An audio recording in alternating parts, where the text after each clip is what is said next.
discussed how to coordinate diplomatic efforts moving forward to ensure stability in the Middle East.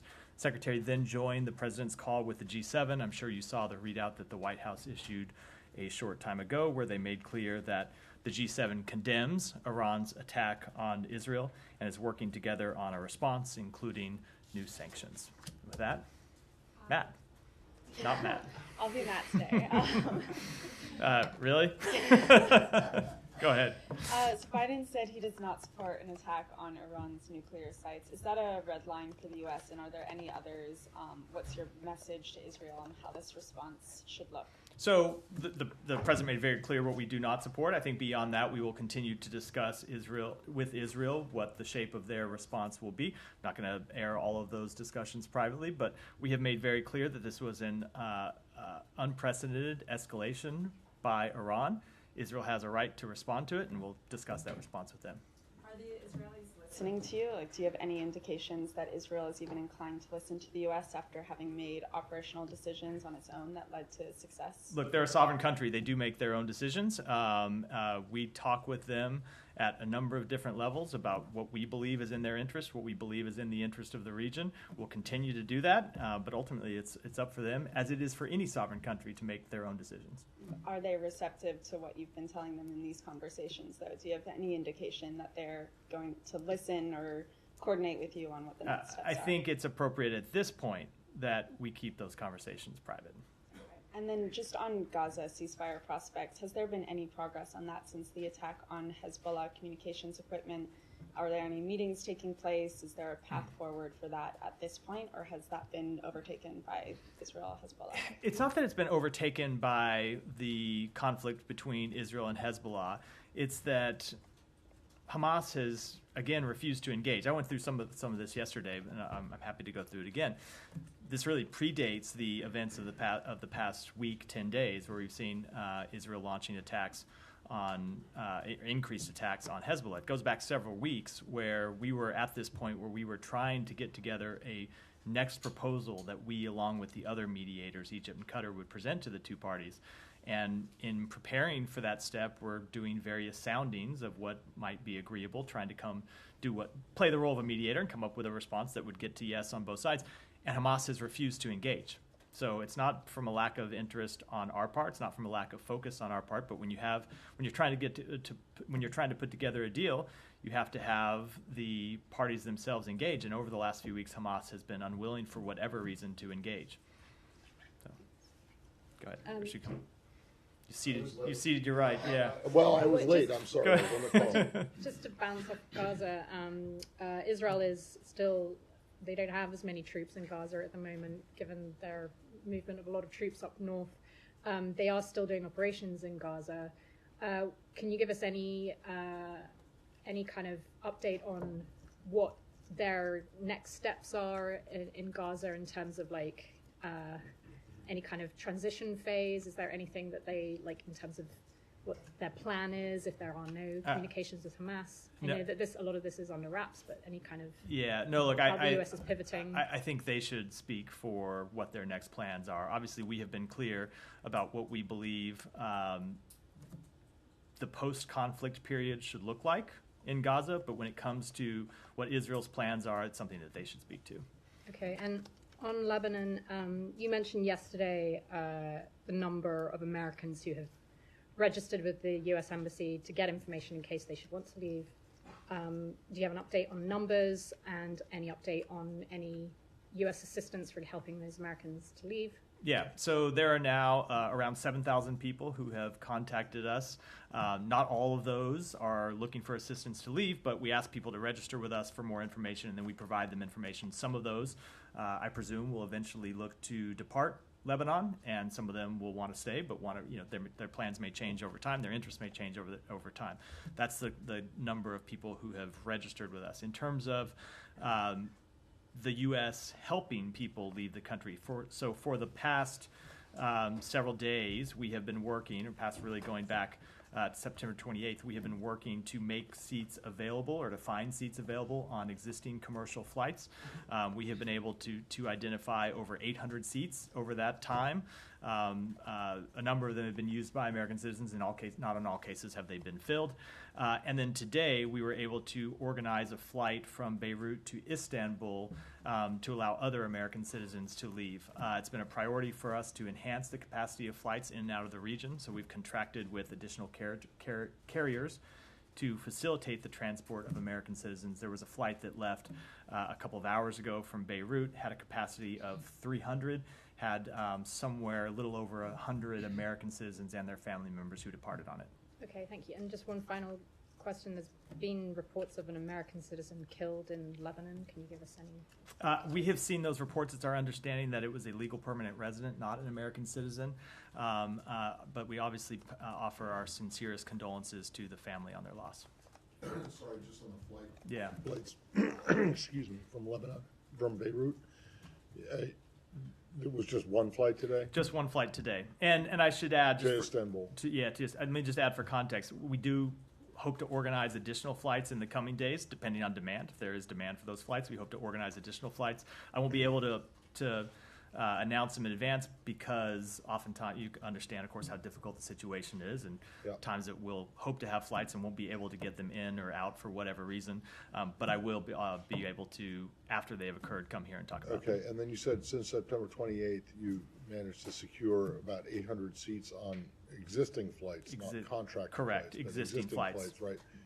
But you don't have any idea how many people actually took advantage of those seats? I don't. I can try to follow up after the briefing and see if we can get the exact number. Those 800, so 100 seats that you had secured were on Middle East Airlines? Correct. It's the only commercial carrier currently flying out of Beirut. Okay, and are there plans for more of these contract flights? We are going to look to organize them in the coming days. We're going to keep trying to do both lines of effort. Identify seats on existing commercial flights, and then to the extent there is demand, and we do expect there will be demand at least for the next several days, and then we'll monitor as we go forward. We do expect to organize additional flights out of Beirut. Okay, and then when you mentioned earlier about the Secretary's call this morning with the Quint, I believe it was. Correct. I'm sorry, I missed that. Yep. You also said that you guys are still in touch at a variety of levels with the Israeli government. In terms of the Secretary's conversations, when was the last time he spoke to either his counterpart or Ron Dermer, or was it last week? Yesterday. In New York? Yesterday. Yesterday. Okay. So, and what was the result of that? So the Secretary, along with other members of the administration, had a number of phone calls with the Israeli government yesterday. Obviously, the Secretary was joined the President virtually from here during the attack to monitor the attack, and then participated in a number of calls with senior Israeli government officials. We are talking with them about their response and what their response will look like. Those conversations are ongoing, and I think I'll leave it at that. Okay, so that last contact was when they were all in the Situation Room, when we all could see on TV the Iranian missiles coming in. It was after that? So on the margins of that. I'll leave it at that. Yeah. Okay, and then, but so far today, you're not aware of any? No, not as of this point, which isn't to say that we won't have any. And I should make clear that sometimes we read these calls out, and oftentimes we don't. All right, and then just back to, because I realized I forgot to ask it.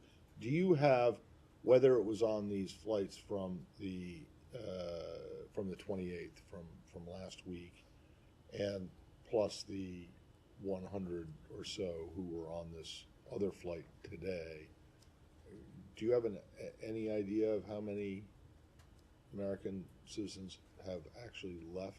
I don't. I can see if we can get that information. On the flight today, it was somewhere a little over 100, but those aren't all American citizens. Some of those are American citizens. Some of them are family members who are not American citizens. Fair enough. Thank you.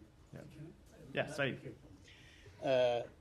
Political reports that the U.S. officials quietly supported escalation in Lebanon, including apparently the assassination of Hezbollah chief Nasrallah.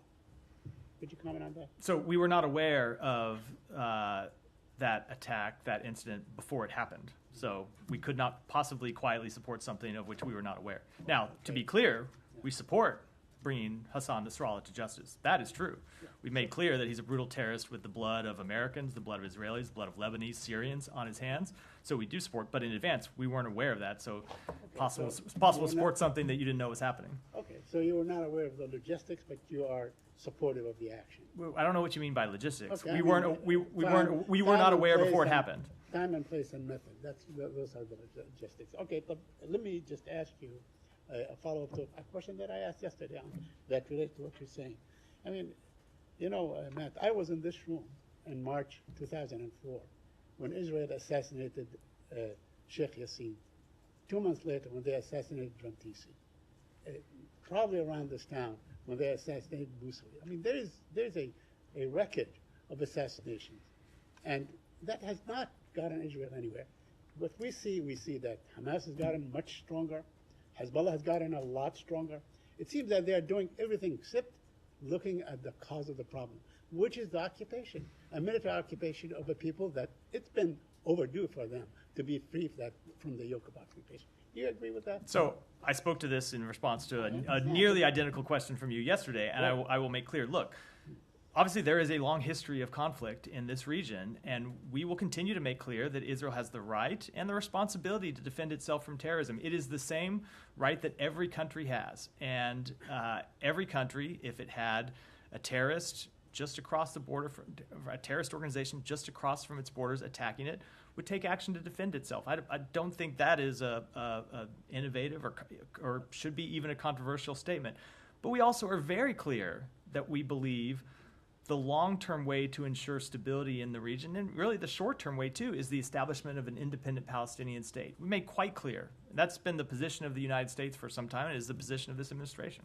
Okay, so you agree then that Israel has an obligation to end this occupation. It's time to end this occupation and allow people to have their own freedoms, their own level of integrity, measure of integrity that, like the president. We absolutely do want to see the establishment of an independent Palestinian state where Palestinians can choose their own future. Now, while that obviously requires some very important steps by Israel, and it requires a change of direction from the government of Israel, there are steps that would require the Palestinians to take as well. Okay, one last question. Senator Graham, and apparently there's been much talk about this, is saying that we should take out Iran's oil facilities and so on. Is that a good idea? Would that, create, total chaos and maybe similar retaliatory for something that is really a major U.S. interest? So we are discussing with Israel the scope and nature of their response, and I think I'll leave those discussions private. Yeah, go ahead. I'll come to you next, Tom. Go ahead. I'll just kind of work my way left to right. Is the U.S. response to the attacks yesterday by Iran limited to sanctions? And if so, what sanctions are there left to levy against Iran at this point? So we can always look to identify new ways to impose sanctions on Iran or to increase enforcement of our existing sanctions. Those are the measures that we're looking at right now. You saw it in the president's statement. That's what he made clear we, along with the G7, are considering. When we see Iran take new actions, we work with our partners to identify new ways to respond to that. And I think I should make clear, and this is clear, I think, from the statement the president put out, it's not just a question of U.S. sanctions. It is a question of other entities, some of which don't have as strong a sanctions regime as the U.S. has imposed, taking their own measures as well. Yeah. Just briefly first, Israel Katz's statement this morning that Antonio Guterres would be banned from entering Israel. Do you have any response to that? I don't find that, we don't find that step to be productive in any way. I wanted to ask you, we're getting on to a year now from October the 7th. When you reflect on a year of U.S. diplomacy when it comes to Israel and Gaza, how do you characterize what you have and haven't accomplished in that time? So there have been a number of things. If you go back and look at the statements that the Secretary made and that others in the administration made in the immediate aftermath of October 7th, there were a number of lines of effort and strategic goals that we identified. One of them is to ensure that Israel has the ability to defend itself against terrorism, and we have worked hard to establish that right and to support Israel in defending itself against terrorism. Another is to ensure that humanitarian access makes it to citizens in Gaza who needed it. And now, of course, that applies to people in Lebanon as well. But we've made clear we want to see humanitarian access get into Gaza. And while that, of course, has been a very difficult process and with lots of hurdles and obstacles, I think it's through the intervention and the involvement and the hard work of the United States that we've been able to get humanitarian assistance into those in Gaza, which is not to say that this is whenever I talk about this, I never want to make it sound like it is a game over, mission accomplished. It is very much not. It's an ongoing process. We were constantly having to break through new hurdles and find additional ways to get humanitarian assistance in. The other, one of the overarching goals that we identified is try to keep the conflict from spreading and really turning into an all-out regional war. And we have faced a number of days in the nearly year since October 7th where that goal seemed incredibly difficult and the situation was incredibly fraught. And through a combination of diplomacy and deterrence, we have been able to calm tensions when they've been threatening to spiral out of control. And prevent the outbreak of an all-out regional war. And now, obviously, is one of those times where we're, again, at a very fraught moment, and we're going to continue to pursue diplomacy and deterrence to try and prevent escalation into that full conflagration. I mean, you're very well aware of the very loud criticism there has been, particularly over humanitarian aid and on the failure to reach a ceasefire and hostage release deal. But, I mean, on that final point about regional war, it feels much closer now than it has been.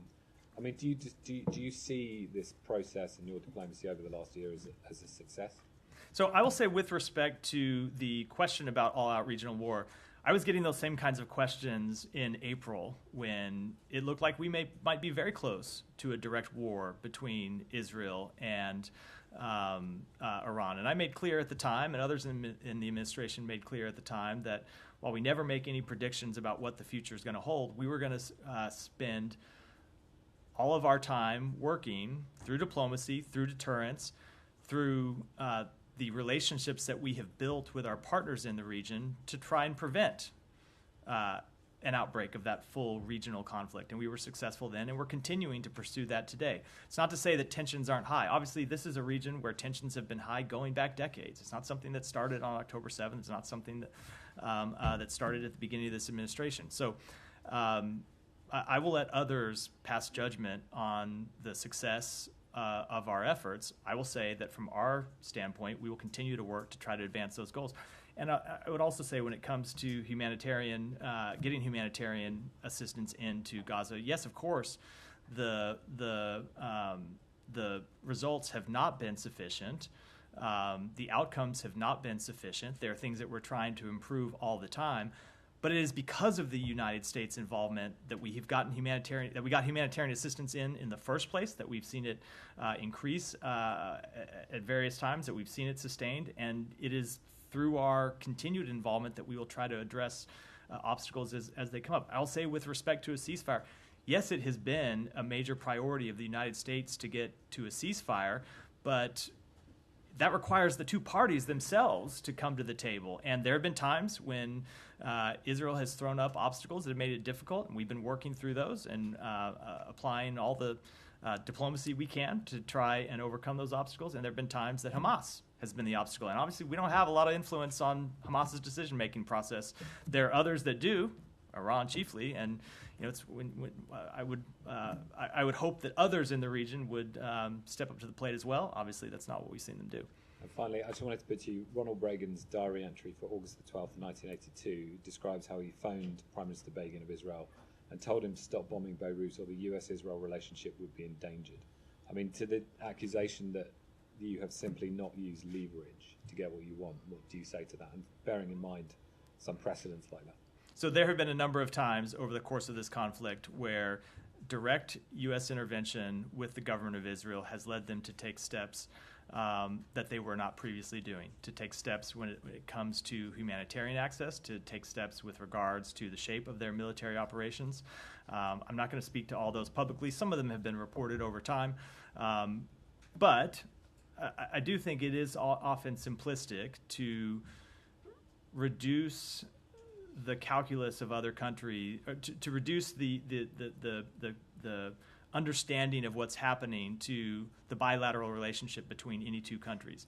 Every country in this region is a sovereign country that makes their own decisions based on their interest. That was true before October 7th. That remains true. The United States will continue to work to advance its own interests, will continue to work to advance peace, advance stability in the region, but ultimately, all of the countries in the region, this includes Israel, this includes other countries, make their own decisions. They're responsible for their own decisions. They're responsible for the consequences of those decisions. I mean, Reagan did stop the bombing. Begin stopped it 20 minutes later. Now, I think we have made clear on a number of occasions with the government of Israel what we believe, and there have been times when our intervention has led to direct action by the government of Israel. There are times when they have disagreements with us. And by the way, that was true in the Reagan administration too. There's no administration that you look back through history will tell you that they have a perfect record in influencing any other country's behavior or decision making. There are times when we make our opinion known to the government of Israel and they act on it. There are times they disagree. It's true with other countries, and that was true in other administrations, both with Israel and other countries as well. Alex, go ahead. Thank you, and Matt. I'll keep going. I understand you don't want to talk about sanctions, but to help us understand its scope, what is the ultimate goal, the targeted goal in it? Is it just to express your anger or to actually take away from their capability? So I'm not going to really, you're right, I'm not going to discuss sanctions that we have not yet announced. You saw the president make the statement today that we are working with the G7 on sanctions, but our goal continues to be to hold Iran accountable, and they are one tool in our diplomatic arsenal. We'll continue to use them. May I ask about Ukraine? Is it, sure. Or why don't we do this? Why don't we keep going and we'll come back to Ukraine? Yeah. I have several questions on Iran and Lebanon. First, on Iran, why is the U.S. against Israel attacking their nuclear sites? So we have made clear for some time that we do not want to see a full-blown regional escalation. Israel has a right to respond to what happened yesterday. It was an unprecedented action by Iran to launch nearly 200 ballistic missiles at Israel, a state-on-state attack, the likes of which we haven't seen, directed against Israel from Iran. And so Israel, of course, has a response. And we are going to continue to discuss with them what that response might look like, but we don't want to see any action that would lead to a full-blown regional war. And on Lebanon, are you talking to Israel to keep the airport open and not bombing it? So I'm not going to talk about any specific site, but we have made clear to Israel that we do not want to see civilian infrastructure targeted. We don't want to see, obviously, civilian sites targeted. The airport is playing a crucial function in helping get American citizens out of Lebanon, as well as citizens of other countries who want to be able to leave, and we think it's important that the airport stay open for those purposes. And did you understand from them the scope of their military operations in Lebanon and their goals there? So we have obviously had a number of conversations with them about that, but I don't think it's appropriate for me to speak to those conversations.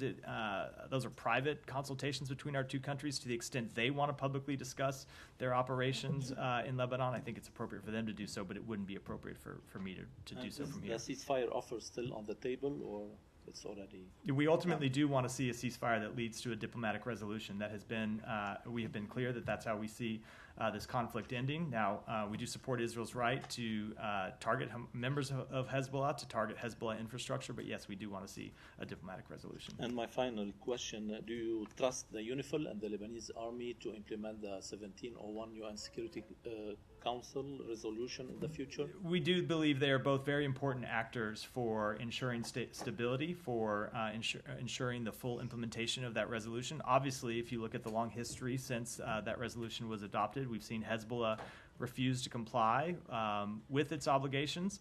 And so we would call, again, as we have over many years, going back, predating this administration, for Hezbollah to pull back from the border, to comply with the requirements of 1701. And UNIFIL and the Lebanese Armed Forces play a very important role in ultimately implementing that resolution. I would just say, the only thing I would say is that we are in the middle of a dynamic situation right now. Obviously, for some years, you've seen this difficult situation where the LAF and UNIFIL were not fully able to enforce that resolution because of the presence of Hezbollah forces who just refused to fulfill their obligations. We are in a dynamic situation right now. It's hard to say how it's going to shake out, but look, ultimately, what we want to see is that resolution implemented. Thank you. Yeah. First, I want to press you on your answer to Tom. Israel declaring the Secretary General of the United Nations a persona non grata. We're not talking about the head of UNRWA. We're talking about the head of the UN itself. You said, your answer to him, you said that's not productive.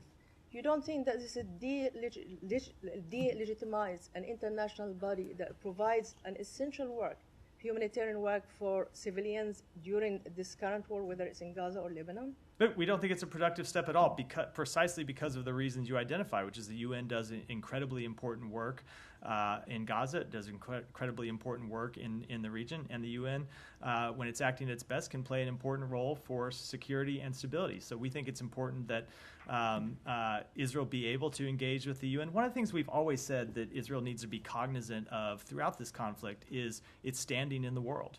And steps like this are not productive to improving its standing in the world. Sure, but do you condemn it? I mean, my point is, can you use any leverage to reverse this decision? Because so I have made clear. I don't always like when people put other words in my mind or in my mouth. I've made quite clear what we think about this, and let's see what happens moving forward. Okay. The second question is. The Secretary and you often say that Israel has the right to defend itself, but how it does it, it matters. So this morning, there were 6 first responders were killed in Lebanon, civilians. In Gaza, it's over 40,000, 70% are women and children. In Lebanon, is 1 million people are homeless. So when he says how it matters, if there's no consequences in Israel, doesn't his word carry no weight? Does it mean that it's really a statement for public consumption? No, absolutely not. Absolutely not. Look, wars have horrific consequences. They always have. They always will. And these wars have had horrific consequences for the people of Gaza and now for the people of Lebanon. It is why the U.S. has worked so hard to try to reach a diplomatic resolution to the conflict in Lebanon. And what you saw going back months is Hezbollah refusing to stop its attacks on civilian targets inside Israel.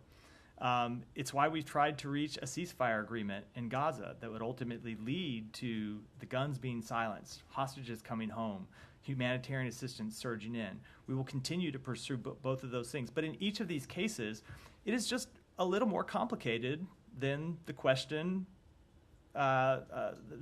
concedes. It is more complicated when you have terrorist groups that hide inside civilians. When you look at the death of Hassan Nasrallah last week, where was he? Was he on a military compound? Was he on a compound that Hezbollah built where there were only members of Hezbollah? No, he was underneath a civilian apartment building. And when you look at what has happened over and over again in Gaza, you've seen Hamas hiding not just in apartment buildings, but mosques and schools. Now, we've been very clear with Israel that doesn't lessen their obligation to do everything possible to be mindful, to minimize and reduce and eliminate civilian casualties, but it is an extremely tough situation. It's every military in the world would face extremely challenging circumstances trying to take on a terrorist organization that was committed to targeting civilians, not just targeting members of the military, but targeting civilians. And at the same time, they do it hiding among civilians. That's what makes the situation so difficult. And just finally, do you see this current escalation and a military conflict as a result of U.S. failed diplomacy, or is it Netanyahu's government trying to drag the U.S. into a bigger war? So again, it's a little bit of a simplistic question about a complicated situation. There are 2 parties to this conflict. Israel is one party to this conflict, and Hezbollah is the other party to this conflict. When you look at the conflict in the north, it's a conflict that Hezbollah started on October 8th, that they could have ended any day since then. It's not a conflict that Israel starts, it's a conflict that Hezbollah started that they could have stopped by stopping firing rockets. So I will say, as I said in response to an earlier question, we've been at similar situations over the past 12 months where situations were incredibly high, and it looked like we might get into a full-scale war. And the combination of our deterrence and diplomacy and the hard work, not just of the United States, but our allies and partners in the region, has been successful in preventing that from happening, which is never a prediction of future success. But to us, it tells us that we ought to stay at it and keep working and stay at the diplomacy and the deterrence, work with our partners. And that's what we are going to continue to do. Yeah, go ahead, and then I'll come. Very specific one, because you have been talking about, you've been asked about 1 year on. You talked about how one of the challenges that the US faced was to help get more aid in. Reuters has been reporting that sources who work in aid delivery say that Israel has introduced this new customs rule that makes individuals who are delivering aid now have to sign forms to say that they, to accept liability for false information. And then there's lots of individuals working on delivering aid who don't want to sign it because they fear they could be legally liable if any of that aid falls into Hamas's hands. And as we know, aid has fallen into Hamas's hands. It has apparently had a knock-on effect and is reducing the amount of aid that's being delivered, particularly in the last 2 weeks and particularly via the route from Jordan. Do you have any comment on that? Are you aware of that impact? I'm not going to comment on that specific report other than to say that our Special Envoy for Humanitarian Issues, Lise Grande, has been working on a number of potential obstacles to the delivery of humanitarian assistance, including intensely over the past week, 10 days, including some new measures that we've had to respond to and that we have been working on. And I will just, and it's not just Lise, it's others from the State Department across the government who have been working on those. I will just make clear, Israel has an obligation under international humanitarian law to ensure that humanitarian assistance makes it to the people in Gaza, to ensure that there are not unnecessary barriers to the delivery of humanitarian assistance. That is their obligation. It's not the United States telling them that. It's their obligation under international humanitarian law, and we expect them to comply with that obligation.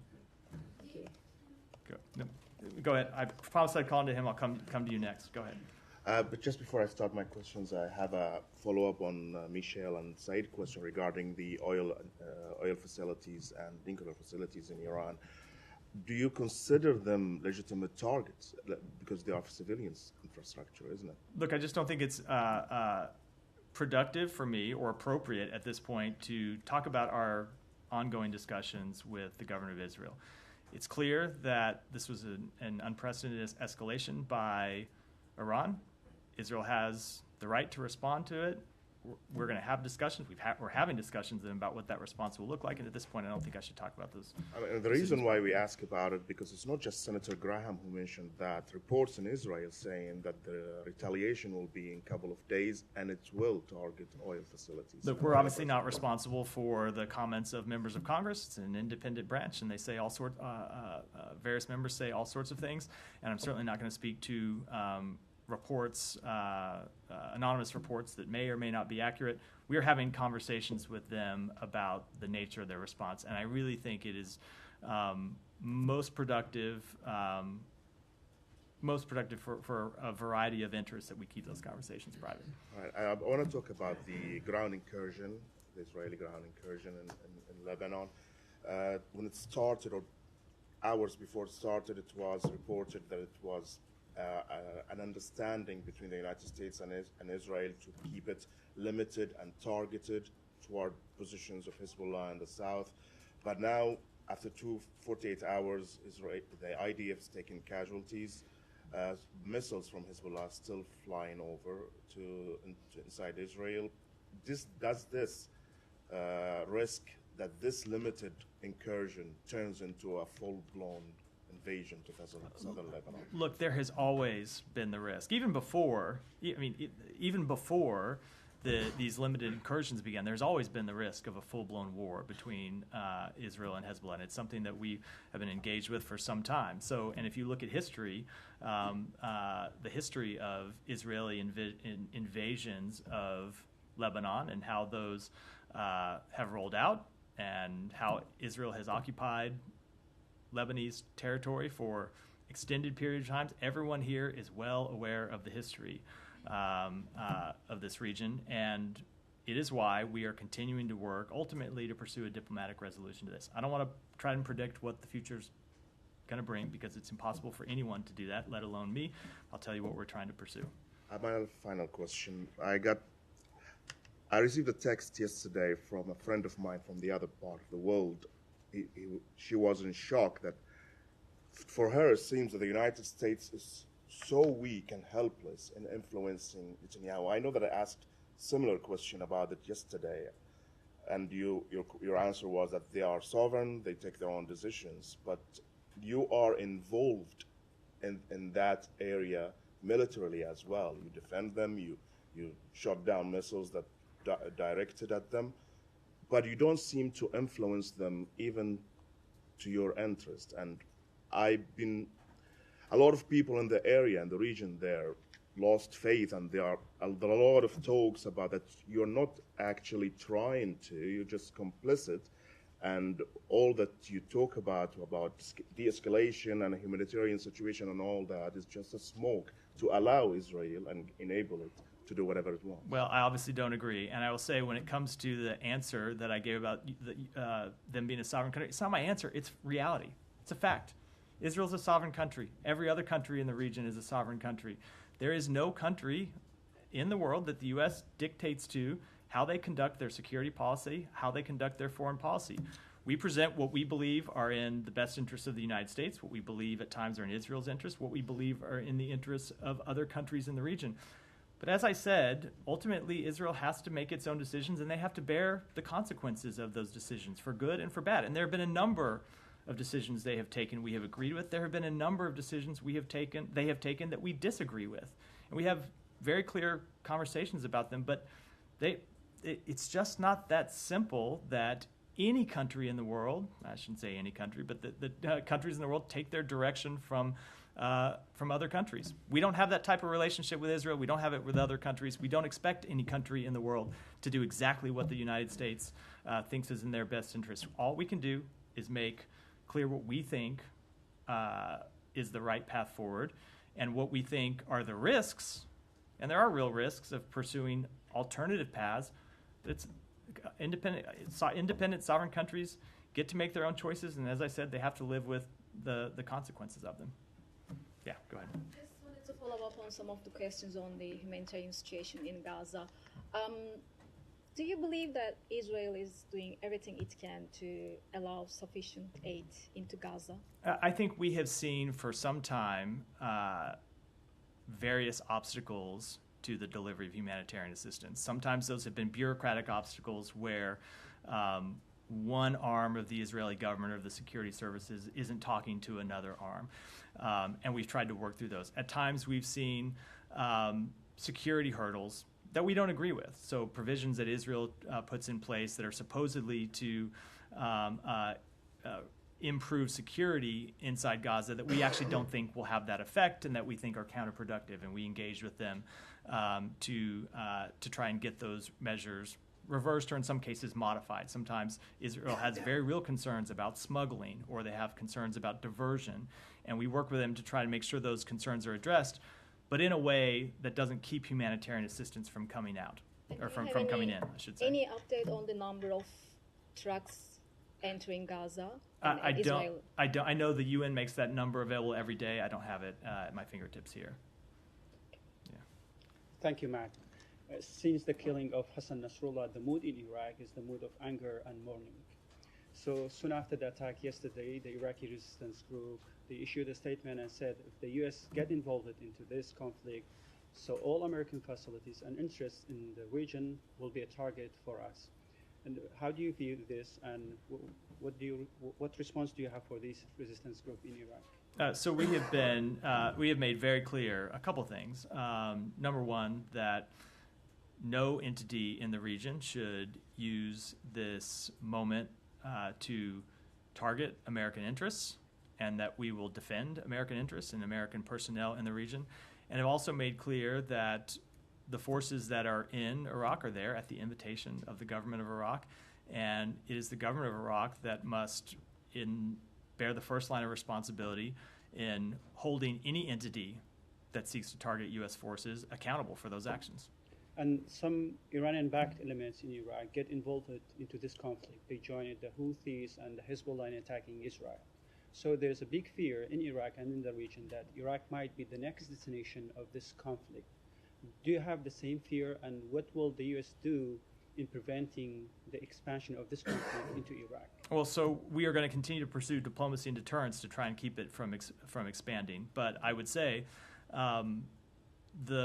we, of course, have been concerned for some time about the various proxy groups that Iran funds, arms, and controls throughout the region. That includes in Iraq. The Iranian proxy groups inside Iraq that play a major destabilizing force inside that country. And so we will continue to defend our interests there, and we will continue to work to try to lower tensions. But of course, we're concerned about the role that proxy groups play inside Iraq. Two really brief things. Yeah. I can't remember Camilla's question about an American being killed was that in the West Bank or in Lebanon? In Lebanon. In Lebanon. Okay, and it's an LPR. It's an legal, not an American citizen. That's the only one that you're aware of, right? Correct. Okay, and then secondly, just on the whole PNG and Guterres thing, you said that you didn't think this was helpful in any way. Well, why? Are you aware that the Secretary General wanted to visit Israel? Do you know when the last time the Secretary General visited Israel? So I am not aware of any upcoming travel by the Secretary General to Israel, but in any event, even aside from the question of travel, it's just not, I think, a productive step for Israel to be engaging in that kind of activity. People like you from ever entering, is that not productive? I mean, you have no intention to go there. Was there? So I can imagine that you would say, well, this is pointless. Oh, too bad. I'm not going to be able to go to Sochi on my next vacation. But obviously, this is a little bit different. Yeah. Do you think that this decision by the Israeli foreign minister is going to make any difference in, negative difference in the diplomacy that's going on? Probably not. Probably not. Probably not. So then why? I don't understand why. Why do you even care? Because one of the things that we have made clear for some time is that Israel has to think about a number of things as it handles its relations with the world, as it handles these conflicts. One, of course, is its security situation. Another really important is its standing in the world. And steps like these just aren't productive and not helpful to improving Israel's standing in the world. Okay. You might recall that in 1973, a former UN Secretary General named Kurt Waldheim did visit Israel. And you remember what his history was, right? So I do remember his history. I can't say I recall that specific incident. I wasn't alive yet. Well, didn't miss it by a lot, but I was. Israelis let him in and whatever. Yeah, so yeah. Okay. All right. Can I just follow up just on one point on that very briefly, but just to ask if you're aware, because Philippe Lazzarini of UNRWA, and I asked him about this at UNGA, United Nations General Assembly, about visas for lots of UN workers in Israel, and he talks about a lot of restrictions, not just UNRWA, but other UN agencies, and people are really, having limits put on visas, some not being able to get in, a month or 2 months at a time, which appears to be having quite a big impact. I mean, are you guys aware of that? Are you saying anything? Yeah, it has been an issue for some time, and on a number of occasions we have intervened with the government of Israel to get visas approved so humanitarian workers could make it into Israel and ultimately to visit Gaza. It has been at times a problem, and we have intervened directly to make clear that humanitarian workers need to be allowed in to do their job and have seen their visas approved. That's not to say in every case they've had visas approved, but in a number of cases we have seen that happen. Yeah. We only have time for. Let me come to Alex. I said I'd come here, and then we have to wrap in a few. Thank you. A couple of questions on Ukraine. I want to start with the reports about the largest mass execution of Ukrainian POWs in Donetsk. Do you have any reaction? Ukraine started investigation. So they have murdered 16 of them. So we have seen the reports. I don't have any independent information with which to confirm that. I think it's appropriate that Ukraine conduct the investigation that they've announced. But obviously, speaking generally, we've seen Russia commit horrific acts since the beginning of this conflict. On the victory plan that you guys have received last week, about 1 week after that, did Ukraine have the Secretary's blessing to move forward to start implementing its victory plan? So the victory plan that Ukraine presented is not just a question of actions that Ukraine would take. It's a question of actions that other countries around the world would take as well. Ukraine hasn't detailed that victory plan publicly yet, so I'm not going to do so from here. It's appropriate for them to do so. But we took that plan, we reviewed it, we saw a number of productive steps in it. We're going to engage with them about it. They have been watching the Middle East last couple of days. They have been seeing that it's in fact possible to help non-NATO ally to shoot down missiles. I know you and I had this discussion last time, but Helsinki Commission called Ukraine's right to shoot back. What was the Helsinki Commission called it? The common sense. So to ease your restrictions, that's the common sense. Is that the opinion that you share? You are subscribed? So we have made clear that we support Ukraine's right to defend itself, not just in words, but in deeds, and we have provided them with the equipment they need to shoot down missiles. If you look at the air defense systems that we have provided, including an air defense system that we announced, a new air defense system that we announced just last week, we've actually provided them with that capability, and we'll continue to provide them with that capability. Go ahead. Yeah, thank you. So for Italian television, I have a question. We are at a very important point in the Middle East that can change it forever at the moment. So what is the position of the U.S. in terms of more military support, more diplomacy? What are we trying to reach at this stage?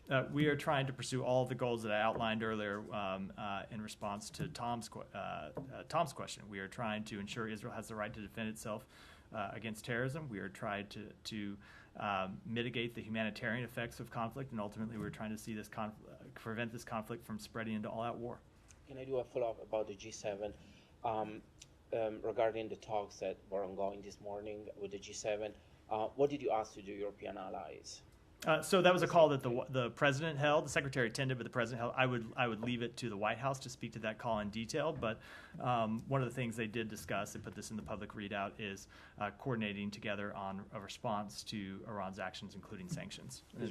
All the way in the back. Thank you. Hi, Matt. Yeah, you. Yes. There's no one behind you. Back to the incursion in Lebanon. Shortly before the Israelis gone into Lebanon, the president said he is comfortable with the Israeli troops stopping their operation. Now that they are in Lebanon, I'm wondering what is the United States going to do? Are you going to give advice to the Israelis in terms of how they prosecute their operation, or you're simply telling them to act with restraint and act proportionately? We are going to continue to have discussions that I won't read out privately about doing what they can to ensure that they can degrade Hezbollah and prevent Hezbollah from being able to launch attacks into Israel, as they have been doing since October 8th, and of course that they were doing for a number of years before that. And we're going to continue to press on them the need to make decisions that are in not just their short-term but their long-term strategic interests. Go ahead, Jahan. Thank you. Thank you, sir.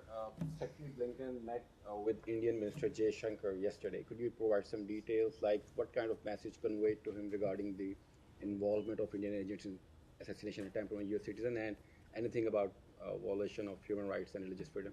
So the Secretary discussed our enduring commitment to deepening bilateral ties, to coordinating closely on regional and global challenges, to advancing cooperation on critical and emerging technologies. I'm not going to make all of the details of those conversations private, but of course we often raise human rights in our discussions with governments around the world.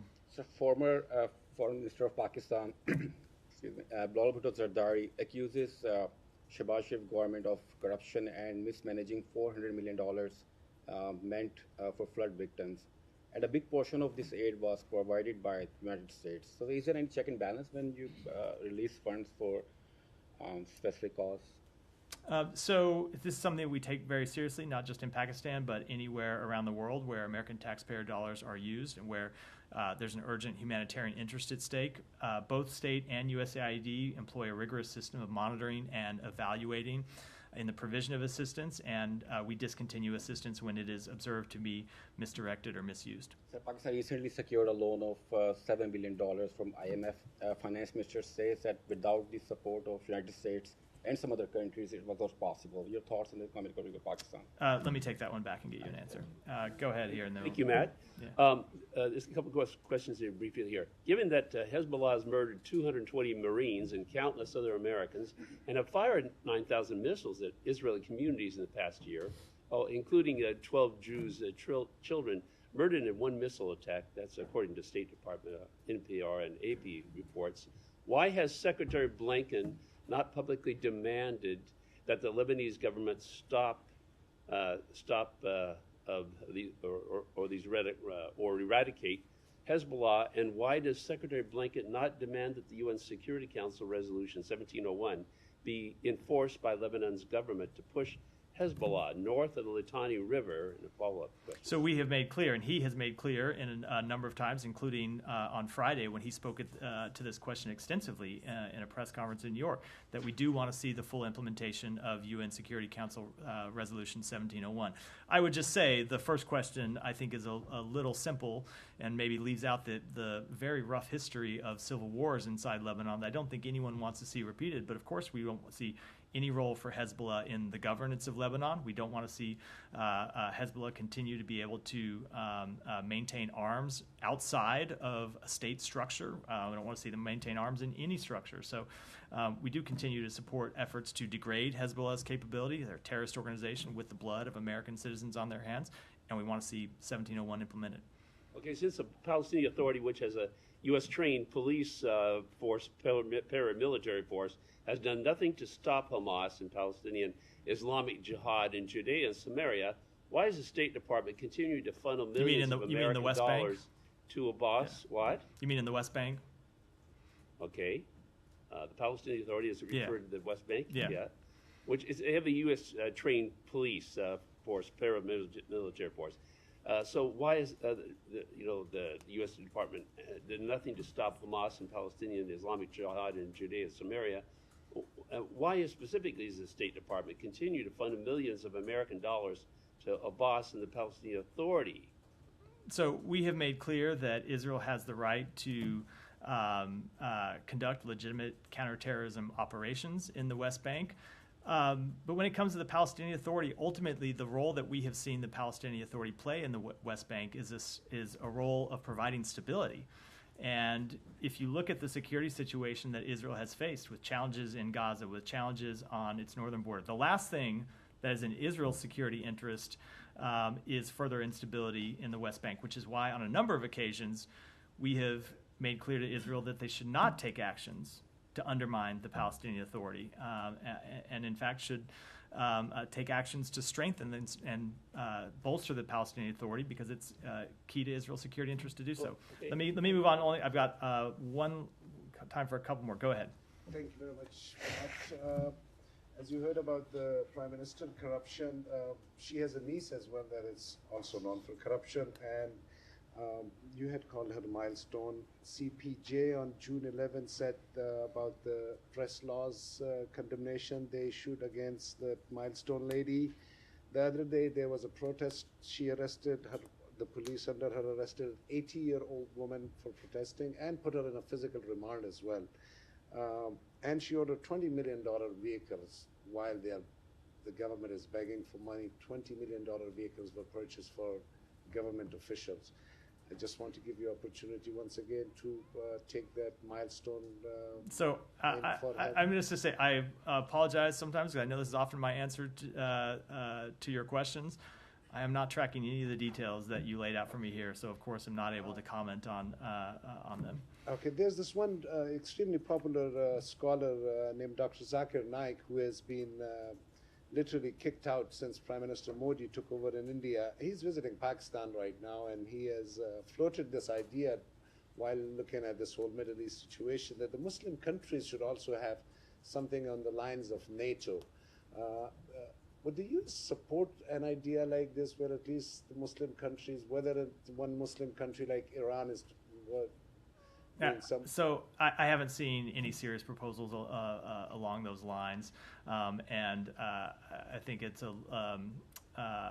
well, I'll leave it at that. Okay, just one last question. Just one last question. Balochistan Bar Association president yesterday said that the Chief Justice should not get extension beyond 25 October. Today there was a big lawyers' protest rally outside Supreme Court. This extension in the judiciary, does the U.S. at all look at it with weird or no? These are ultimately questions that are for Pakistan to decide. With that, we'll wrap for today. Thanks so much, Matt. Thank you.